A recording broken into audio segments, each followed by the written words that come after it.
ఈరోజు good news అనేటువంటి మాట మనం వింటూ ఉంటాం. ఒక గుడ్ న్యూస్ అనగా సంతోషాన్ని కలగజేస్తుంది, ఒక ఆశ్చర్యాన్ని కలగజేస్తుంది.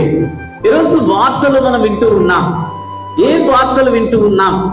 ఎక్కడ చూసినా అల్లజడి, ఎక్కడ చూసినా విప్లవాలు, ఎక్కడ చూసినా ఒకరిపైన ఒకరు యుద్ధాలు. అయితే మంచి కన్నా వేగంగా మరి ఏం చేరుతుంది? చెడు.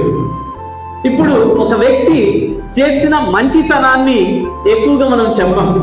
ఎవరైనా ఒక చెడ్డ పని చేస్తే ఒక చెడుని కావాలనుకొని, అయ్యా నీకు ఇది తెలుసా, అమ్మ నీకు ఇది తెలుసా, ఆమె లేకపోతే అక్కడ ఇలా జరిగింది అలా జరిగింది, ఎక్కువ వేగంగా ఈ చెడు ప్రయాణం చేస్తుంది.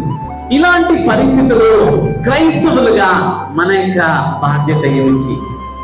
ఈరోజు క్రైస్తవులు మంచిది లేదా మంచి వార్తలు ఇతరులకి మనం వ్యాప్తి చేయించున్నామా? చెడు వార్తలను ఇతరులకి చెబుతున్నామా? దేనికి ప్రథమ స్థానం ఇస్తూ ఉన్నా? ఒకసారి మనల్ని మనం పరిశీలన చేసుకోవాలి.